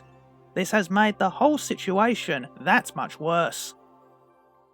Elsewhere, Lord Sidewinder and his gang have taken up position on an asteroid near to the black asteroid. Mr. Fry and Biohazard become concerned at their proximity, but Sidewinder tells them what's a little danger. Soon he will control Supersonic, making himself unstoppable. Biohazard asks how he intends to do that, and Sidewinder reveals that his master plan is to call Supersonic to him with the power of his mind. Mr. Fry and Biohazard now start to worry and question the sanity of their leader. He's going to get them all killed. They nearly turn on Sidewinder before being interrupted by Sonic. Sonic has found them at last. Sonic quickly incapacitates Mr. Fry, Sidewinder and Lightmare, while Mighty takes out Biohazard. Sonic apologises for being so rough on them, but tells them that trying to control Supersonic would have been a huge mistake. Just then, the now fully powered Omni Viewer appears with Vector. Omni tells Sonic that Dr. Robotnik has captured the Emerald Hill folk on the floating island and is about to kill them all. And Vector says that the readings show that the black asteroid is now mere seconds from exploding. Sonic is torn. He wants to go home, but he can't leave the special zone at the mercy of Supersonic. Vector then mentions that the explosion will cause an electromagnetic pulse, wiping out every computer on the planet. This gives Sonic an idea. He asks Omni if he has enough power to teleport the black asteroid to Mobius. Omni replies he does, but Sonic orders Omni to teleport the asteroid to Mobius right now. Omni follows through with Sonic's demand, despite his uncertainty. The black asteroid is now high in the sky above planet Mobius, which they can all see through Omni's screen. Omni just hopes Sonic knows what he's doing. Then suddenly, it happens at last. The black asteroid is exploding. Meanwhile, on the floating island, after years of searching, Dr. Robotnik has finally captured the Emerald Hill folk, not to mention Knuckles. Robotnik plans to take his ultimate revenge on them by turning them all into an enormous biological computer. The sequence is irreversible and will effectively kill them all. Once the installation sequence is complete, all Robotnik has to do is throw the master switch, then goodbye Emerald Hill folk, Knuckles and Porker. Time is running out. Knuckles has got to escape somehow before it's too late. The installation is complete. Congratulations, Emerald Hill scum. You are about to become part of the most powerful computer ever built. Then just as Robotnik is about to flip the switch, Knuckles manages to rip free of his bonds and destroy Robotnik's computer with a mighty punch. The impact causes Robotnik to fall to the ground. Knuckles is pleased as this puts an end to Robotnik's mad scheme. The danger is far from over though, as Dr. Zachary sends his guardian robots to stop Knuckles. Robotnik has had enough of Knuckles' interference. He doesn't care about linking Knuckles' mind to his machine anymore and orders Zachary to destroy him. Zachary replies that that will be a pleasure. You think you have stopped me, Knuckles, but you are wrong! Did you really think I wouldn't have a backup control panel? In minutes, the Emerald Hill folk will be nothing but a bad memory! Knuckles now tries his best to fight off several Guardian robots. Zachary asks Knuckles that I suppose you are wondering where I got the robots from. It had crossed Knuckles' mind. While Knuckles continues to avoid the deadly blows from the robots, Zachary informs Knuckles that there are things that even Knuckles himself doesn't know about the floating island. But Zachary does. He is an echidna as well, after all. Zachary knew where the floating island's Guardian robots are stored. All he had to do was install a little software of his own to make them his unstoppable slaves. However, while Zachary has been gloating, Knuckles had broke free from the robots. It's ready! Now I will be rid of the Emerald Hill folk for good!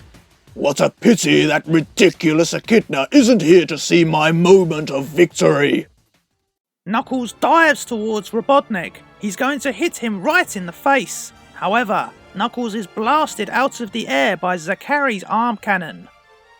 Nice work, Zachary! No more delays! Now the Emerald Hill folk are doomed! Though suddenly, Zachary sees something in the sky above them. He tells Robotnik to look up, and they see a massive explosion happening in the sky. In the Metropolis Zone, capital city of Mobius, a massive rebellion is taking place. Huge crowds have gathered outside Citadel Robotnik, along with the freedom fighters. Reporters are broadcasting the whole situation live. Following the previous uprising of Mobiuns in the Metropolis Zone, word has spread fast, and more people are travelling to Citadel Robotnik to join this rebellion. The people are sick of Robotnik's dictatorship, and now they are fighting back. Amy states that no one person is behind this uprising, and that they are all a part of it. It's time to take back Mobius. Acting Tyrant Grimer is starting to get very nervous. Of all times this could have happened, it just had to be on his watch. He'll know Robotnik will hold him directly responsible for this. He's got to do something. Grimer orders a new platoon of troopers to arrest the protesters, however they are easily outnumbered and destroyed by the crowds. The troopers don't stand a chance. However, Grimer has had enough, and makes an emergency order and calls all badniks in all nearby zones to come to the Metropolis Zone immediately. Soon the sky darkens as thousands of badniks arrive at the Metropolis Zone. There's no way the protesters have a chance against these numbers. Tails tries to make a counterattack, but is shot out of the sky by a badnik. Grimer is very pleased. Now that is what I call job satisfaction, he says. The chances of victory now seem hopeless due to the odds, but the people refuse to surrender. They won't accept any alternative and plan to fight until the end. Amy and Johnny try to enter Citadel Robotnik to get some of Robotnik's weapons to help them. It's the only chance they've got against these odds. However, they are cornered by some more badniks. As they try to retreat to a different route, they are confronted by Vermin the Cybernik. Now there is truly no escape. If only Shortfuse was still here, as no one stands a chance against Vermin.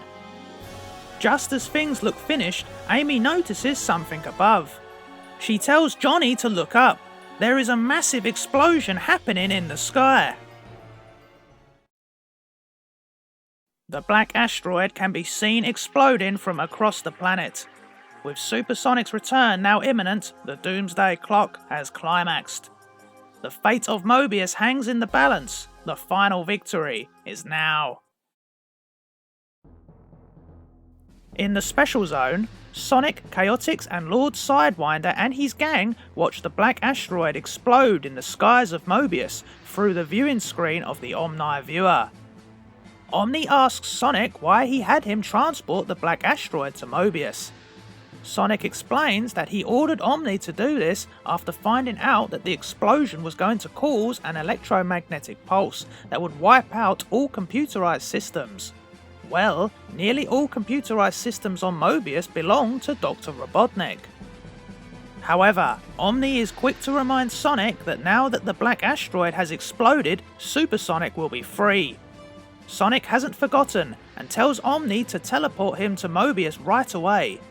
As Sonic is leaving, Mighty tells him not to worry about Sidewinder and his gang. They'll take care of them. In the Metropolis Zone, citizens flee in terror from the explosion in the sky. Far above, Supersonic breaks free. Now he will have his revenge. He vows to destroy everything. On the surface, Amy and Johnny have been cornered by Vermin the Cybernik and a group of badniks when they all see the explosion too.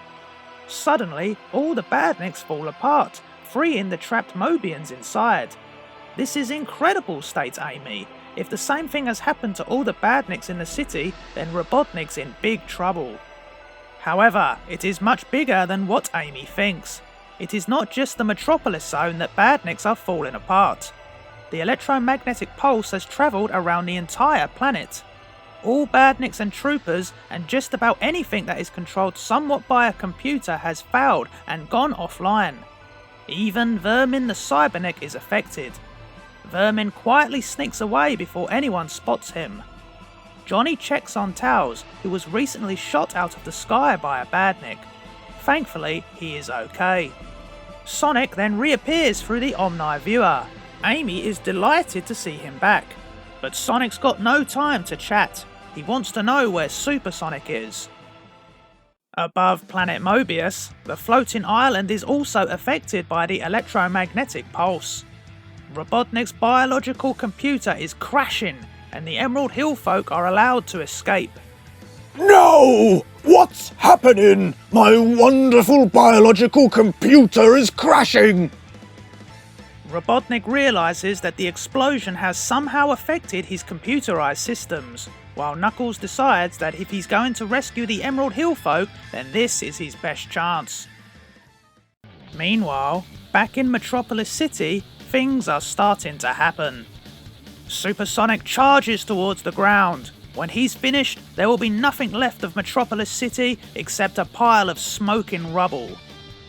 Amy is still speechless that they haven't found one operational badnik so far. Sonic just hopes that the same thing has happened on the floating island, otherwise the Emerald Hill folk are. Then suddenly Supersonic crashes into them. Luckily, no one is hurt. Supersonic has arrived and he wants revenge. Supersonic starts to play with his victims, pretending that he is going to let them live before unleashing a barrage of eye blasts at them. Supersonic's attacks are relentless. The Freedom Fighters are quickly defeated. However, just when Supersonic prepares to actually kill Sonic, his eye blast fizzles out, becoming so weak that it causes no damage. Something is wrong. Supersonic realizes he is losing energy and he can't stop it. Knowing he is now defenseless, Supersonic runs away. A banged up Omni Viewer, who was hit by the recoil of an eye blast from Supersonic, explains that the explosion has changed Supersonic somehow, and he can no longer store energy. In a moment, he'll be helpless. As long as Supersonic is no longer a danger, Sonic doesn't need to understand the details, and tells the Omni Viewer to quickly transport him to the floating island to check on the Emerald Hill folk.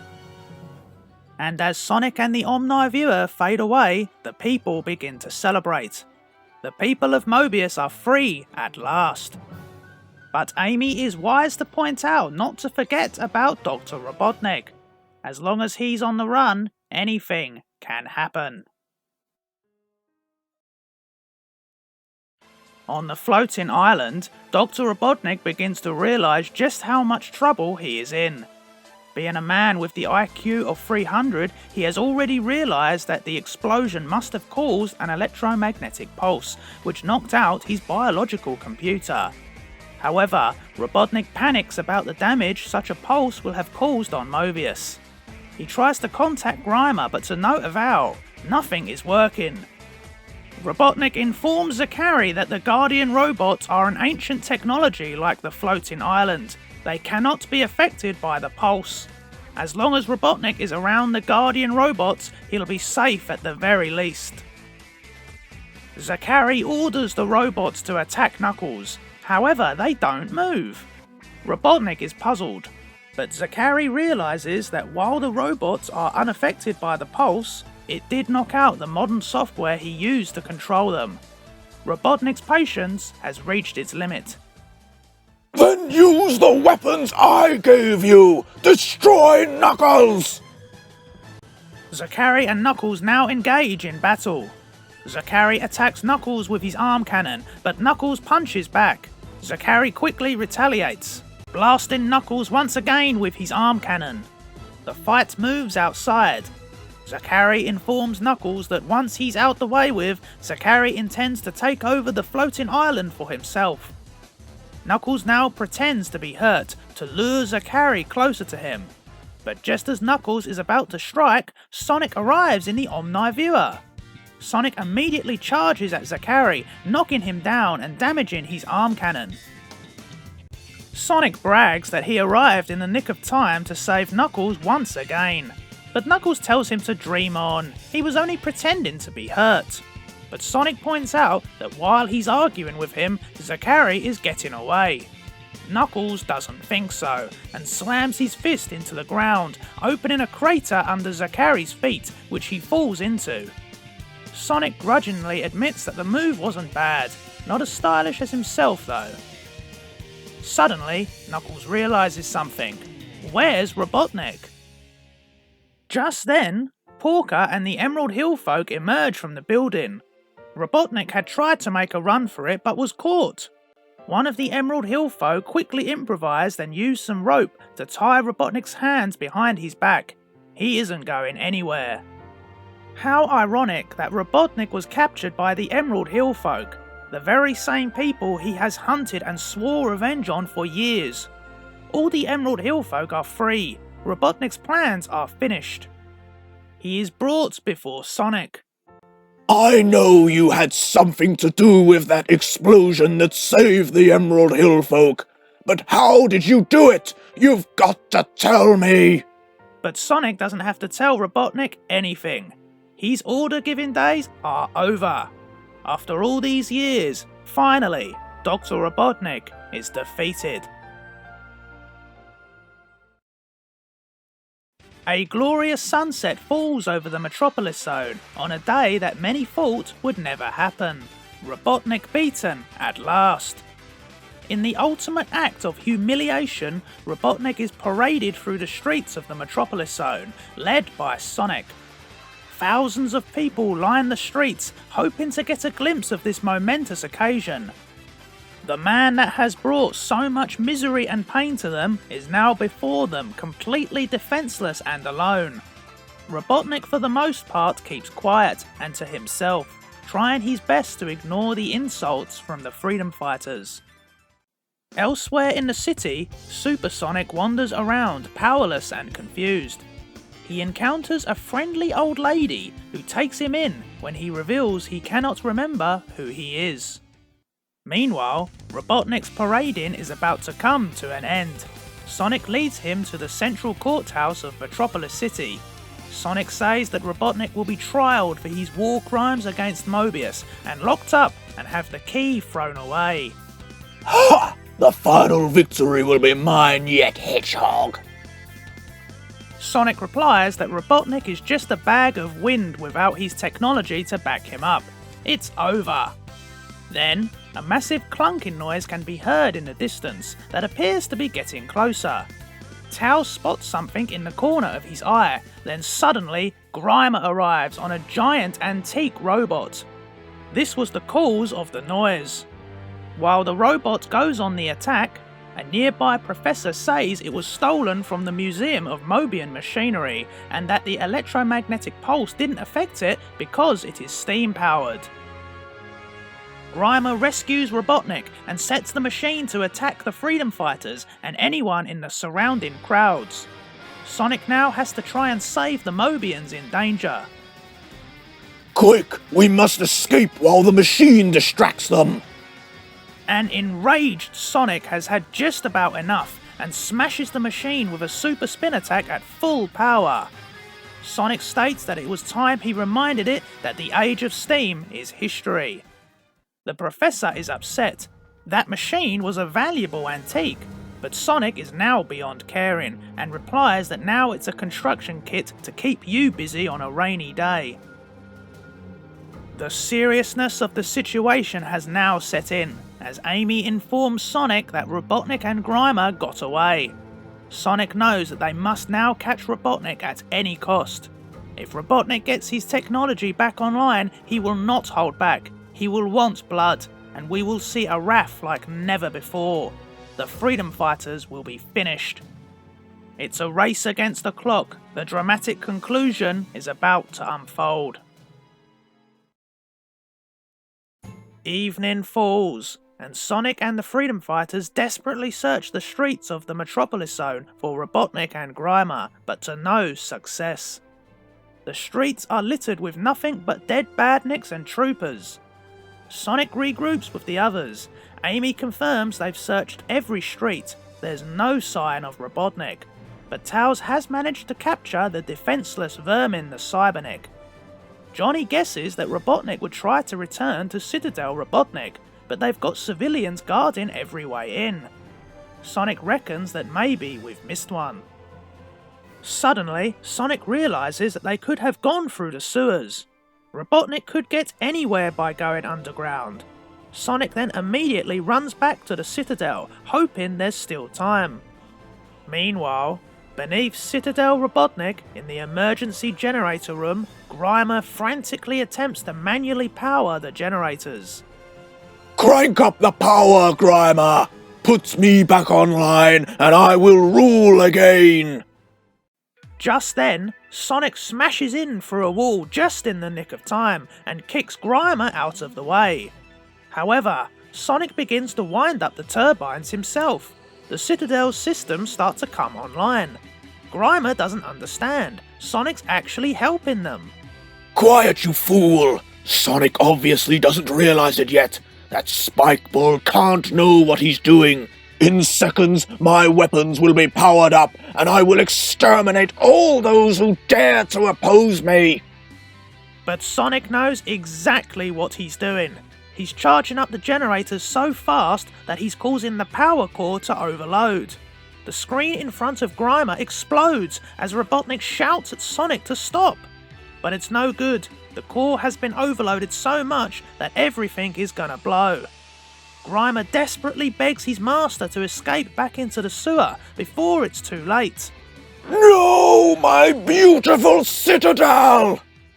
Moments later, the entire Citadel explodes in a blaze of glory. Robotnik's main headquarters in the centre of what was his evil empire and a physical manifestation of his dictatorship was now destroyed, making it official that his rule over Mobius was now no more. With the power core that Robotnik used to keep his systems online destroyed, he would never be able to gain control of his forces ever again. Robotnik had ruled Mobius for almost the entirety of his life. It was only a short time between the transformation of Kintabor to Robotnik that his ambitions for conquest and world domination began. Once Sonic was trapped in the future by the at that time imprisoned Omni Viewer, Robotnik took over Mobius, and ever since then he has ruled. To many Mobians, this victory still seems like a dream that was never going to happen. A massive crowd assembles outside the shattered citadel. Sonic announces to the people that Robotnik's reign is over, and that they are finally free. Sonic declares that today is to now be known as VR Day, which stands for Victory over Robotnik. Now let the celebrations begin. But, on the edge of the city, Grimer and Robotnik emerge from the sewers, still covered in slime. Robotnik can see flames and smoke pillowing out of his once beloved citadel in the distance. Grimer is ready to give up, but Robotnik calls that loser talk. This is far from over. I want revenge, Grimer. Sonic and the people will pay for what they've done. I will make them regret this day for the rest of their lives. It has been one hell of a rollercoaster ride getting here. From Robotnik's birth to his conquest of Mobius, his new body to the launch of the Death Egg, the arrival of Knuckles to Citadel Robotnik, the rise of the Brotherhood of Metallix to the revolution of Commander Brutus, the doomsday of Supersonic to the final victory of today. Mobius is about to enter brave new territory as it moves towards peace and freedom. Without his forces or empire, are Robotnik's days well and truly numbered? Well, that's a story for next time. For now, the celebrations have only just begun. Next time. For the first time in Robotnik's life, he is defenseless and on the run. Robotnik and Grimer set sail for the mysterious Flicky's Island. Robotnik has plans to start rebuilding his empire right here, but a new powerful alien race known as the Draken Empire threatens to throw Mobius' newfound peace into chaos. Being the master manipulator, Robotnik convinces the Drakens to form an alliance with him. The battles are fierce and intense as a brand new Metallix is born.